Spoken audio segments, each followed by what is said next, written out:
أعوذ بالله من الشيطان الرجيم بسم الله الرحمن الرحيم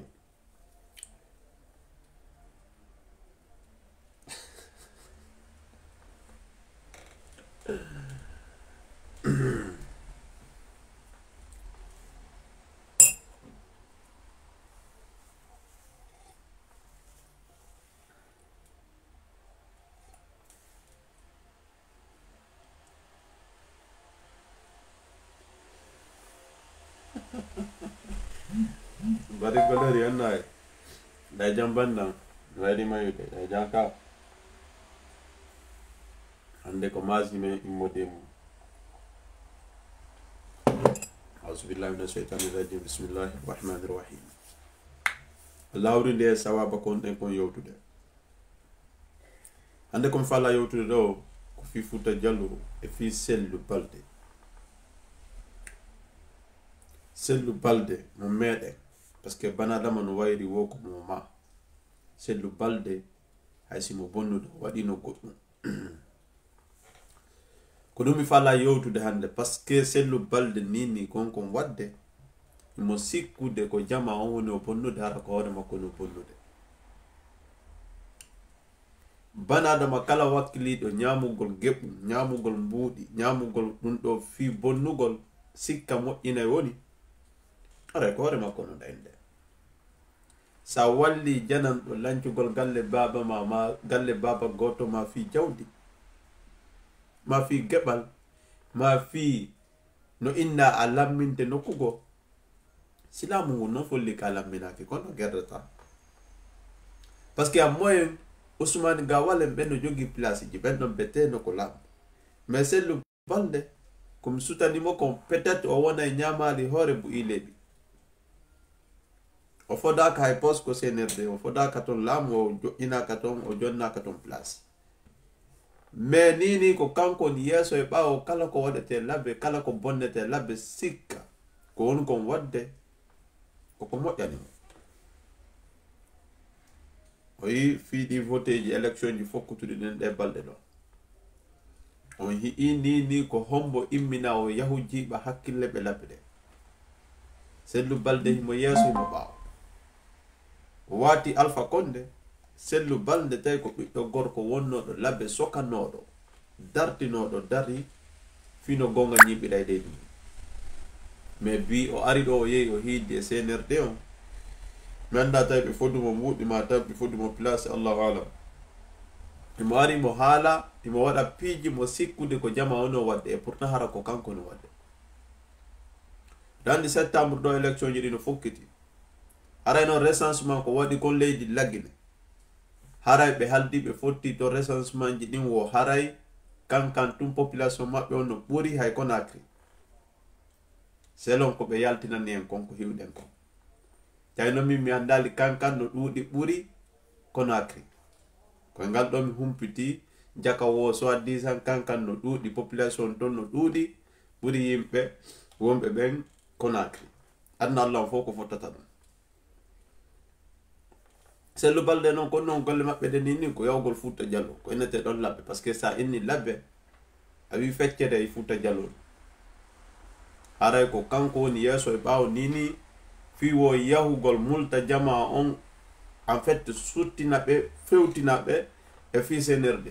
e fi o votugol mi anda e waɗugol honnu o yini ni campagne ji maɓɓe ɗin déjà mo minike ko ɗum faala andintinde o siɗɗo men ɗo wandu tum Pullo Fouta wiyay mo be ko jiiɓi kon ko ɗum yarata mo be ko jiiɓi kon ko ɗum yarata an sellu balde sa yehi ɗo a yehi labbe a walli yimɓe ma ɓe bonnugol ko ma haɗay ko am hettoyta ñande goo kadi Pullo Fouta wiyay ken ko ƴoyre kenketi ken noon ko ɗayre ko ɗum la plupart wi saɗa andi kala min nayi ala ɓurɗo bonde lagina sina enen ɓe fulɓe par ce que enen iɗen waɗi ko innete ko mbuuɗi iɗen hikkini ko innete ko jawdi iɗen hiɗi ko innete ko mbuuɗi ɓuri piiji ɗi fopp ko anna ɗo iɗen wayi tun a sikkay ko yimɓe ɓe anda en fait jawdi ko fitina. Et pourtant hiɗen andi tigi jawle men ɗe innama amwalukum wa auladukum fitnatul lakum, jawdi men ɗin e ɓiɓɓe men ɓen ko fitina men. mais iɗen hiɗi on fitina ɗon ɓuri yimɓe ɓe anda ɓen jawdi ko fitina. nanda konno enen falde pullo Fuuta ni mo ƴettata jawdi jonnamo fi wo fenu o ronka fenude on ala, woni karamo kojo woni mawɗo woni pay kamɓe ɓe heɓu tun ko ɓe wuura haysi ɓiɓɓe yimɓe ɓen no toña e hoore ɗum ɗo ɓe wakkil. so e sellu balde hande mo naɓa laɓe mo jonna ko innete kon microji mo haala mo sensibilisa jama on fiwo jama o yahu mi anda vota mi anda waɗa honno ko tawde no miijitake fewde CNRD arnoɗo ko kanko kamɓe kadi wonno dogude andi enen jama men o ko innete kon dugula ko ɓuri ɗuɗude meɗen ko dugula ko ɓe jokkirtuma ko ha haaju maɓɓe feewa. si haaju maɓɓe on feewi ko ɗon andata ko honno ɓe wayi fanninoyi ɓe besonni e ma andata ko no ɓe wayi ha, mais ko ñande ɓe hendi ko ɓe faala kon wo anda e jaka ɓeɗo ɓe hiɗano langoy ko gokkun komi mari kon ko komi faala kon ko komi jogi kon kon ɗon ɓe faala.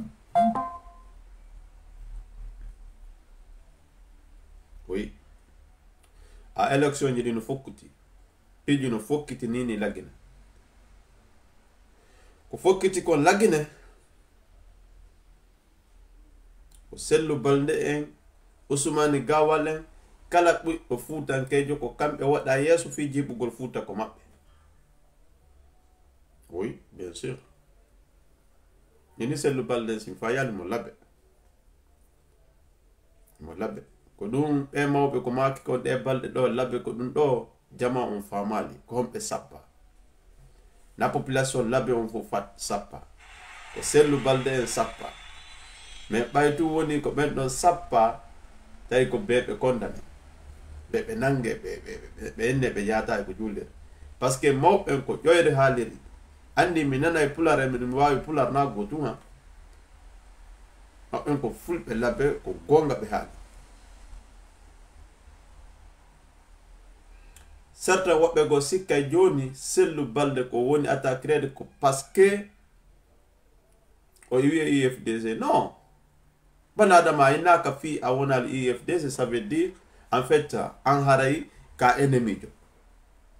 mais ko iwugol e parti sikka kadi bonna inde on parti harale na inde on parti on bonnude kadi ya ha bonnora inde yimɓe mumɓen ko ɗum ɗo woni min miiɗa. exemple tawa iwde parti politiquement mais naka ɓaroro menen Fuutankeɓɓen waɗa comme si no hendoroɗa placement ko arugol inna men ko menen on bomɓe ɓen ko menen on yimɓe addaɓe ɓen fitina leydi men ɗi meeɗa hiwde pulum Fuuta ko ƴetti ɗo yeehi waɗi coup d'état koye déjà so accidi ko ɓen ko andi ko yeeygol ko yiɗaɓe o ɓe dogita to e marchandise maɓɓe ɓe susataɓe ɗum noon ko yiɗaɓe o ɓe doga ko ɓen andira ɗe la plupart. mais Sellu Balde nini konko wadde labbe ko yimɓe labbe ɓen noon kadi accani mo par ce que mi yiɗo ɓe moɓidiri mawɓe e paykoye e yimmiraɓe rewɓe fopp mo jooɗi mo haalana ɓe wo haray labbe koɓe accu koɓe jokki kon kala arɗo innugol ɓe yiɗamo ko ni e ni ko naati ɗo yalti ɗo ko ɓeɗo wonante ko ɓeɗa wonantake min langalɗe guine jon ko woni kon kawa banadama mo wakkili ke ƴettude Qur'ana on joggito mo wonda inna si ɗum ɗo hewti mi waɗay ɗum ɗon hewta o firta on ɗon kadi arta haalano goɗɗum hoolo ɗon kadi menda guinen ƴol tawi ɓe wawi o bobowoy andi bobo no wulluɗa jannay mo bonbon hu o fanka ko noon wa'irde haɗum min mi wawata famude banadama o ƴetti Qur'ana o huɗɗike o fodi en goɗɗum ɗum ko fodat en ɗon o firti yeeso aduna Allah fop hara kadi o aray kadi o ɗaynitoro en gokkungo kadi o inna kadi waɗen ɗum ɗo kadi ɗum ɗo si waɗoyi mi waɗay ɗum ɗo kadi hooloɗen mo deuxiéme fois kadi sala sanko laaɓi tati min mi déjà affaire politique kala no wonɗo inde no wene mi alda fi politique ko ñande hewti ko galle bemma o haala ɓuri politique ñande ɓe lanki wurere baba ma nde woma cuuɗu bamma ko wa haala e ɓuri politique ka ɓiɗɗo leydi Guinée da mérite haalugol fii ko leydi bemma so haalala fii ko leydi bemma ko leydi baba goɗɗo haalta sa yehi haaloy fii ko leydi baba goɗɗo si ɓe waɗima to goɗɗo ara e kam bonni goto ala lancude hande labbe ko inneteɗo leydi labbe adda muskilaji adda penale adda piiji séparugol jamawol en fait pattaloy sina ɓe inneteɓe Sellou Baldé jeunesse labbe no jooɗi no suttiɓe jeunesse Fouta Diallo no jooɗi no suttiɓe nini campagne ji maɓɓe ɗin ko labbe ɓe yehi ko wadde toon birdire maɓɓe nde mais ala kulli haali mo be ko jiiɓi kon ko ɗum waɗi mo be ko jiiɓi kon ko noon yarata menen à la base meeɗa votande personne la Guinée taw mais en tant que guinéenjo la mari plein de droit wolugol point d'avis an komi faala kon leydi ndi ko hakkilane ƴetti kon sammankogol goɗɗo respect kala ɗaynira a yurama frère oui vas-y kala ɗayniraɗo ɗo ko ennete ko mbuuɗi ma ɗum pose Sellou Baldé déjà so hakkilade wonay adi sakkiti hono adi sakkiti hino nini kanko jonaka posuma Ousmane Gawal en bete no mari poso e maɓɓe koye ɓe nadde mbuuɗi maɓɓe ɗi Sellou Baldé en ɓe ala posum fusnini lagde ko ɓe mari nini wo ko ƴettugol micro on kon si ɓe innama ɓe yaaru to ɓe yara to ɓe inne ko ɗum ɗo e ɗum ɗo haaloy ton ɓe yaɓe haala ɗum si ɓe hokkiɓe to sans faram ɓe artudema on va écouter Sellou Baldé ko woni kon haalde nini labbe andi campagne ji ɗin élection ji ɗin no wadde ɗe balɗe ɗo haala noon recensement ji la Guinée ɗin worɓe on a emmaman ɗon e ɗo sa calcule labbe ko kamɓe potiraɓɓen kamɓe miñjiraɓɓen kamɓe babiraɓɓe woni dampidirde kono si a haali metta e buy harale ko goonga est ce que a faami depuis tan Alpha Condé e Sellou koɓe piiridayno fi élection ji ha hande labbe wonaari premier haraɓe ɓuri moyen Guinée fop votango IFDG ha hande waɗa inu ɗo waɗi woyo yaltimɓe si a wondi e ɓe labbe ɓe son fuɗɗike woɗugon fi débat politique kamɓe ko ɓeynatama ɓenna Sellou Dalen ko aaden añanɗo ko aaden bonɗo ɓenna tan ko o gollidayno e Lassana Conté mi vekkidi e maɓɓe na innugon harami toña e woni wallahi ko ɓenta kamɓe o acci ɗon ville maɓɓe on o yahi o golloyi nokkugo ɓenna o na aadem moƴƴo noon quoi donc sa hiɗanarimo ma on est ce que a wawa hiɗangol ngol sa hiɗanarimo ma jamais ɗa wawa hiɗangol ngol donc kamɓe on ko noon way ɗum ɗo woni o fait ka ƴiƴam ha hande wi IFDG inna mi anda de o tan Ba Mamadou mi anda ɗum ɗon mais tan Alpha Condé o ha wotango hande labe 50 si 40% voti fi IFDG 60% luttuɓeɓen fop au contraire votata si a calcule sa dari on ɗoni pita ma Dalaba ma Mamou wonno ɓen ɗon en e ɗin ville ji koɓe woni loyal quoi au fait envers IFDG ha hande au 2 mandat ha au 3e mandat worɓe réseau man no begude déjà vas-y no meeɗima vas-y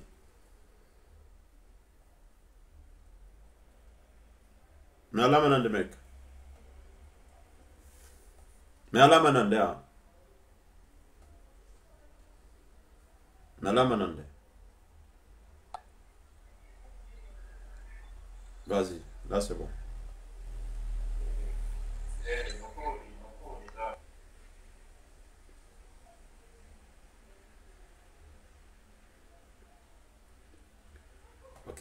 merci à worɓe déjà réseau makko no begude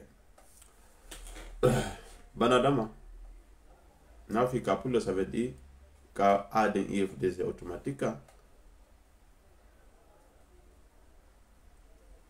nafi ça veut dire min ko pullo ça veut dire obligatoire comme aden jo IFDC mais ça dépend hakkillanne ko ƴetti ko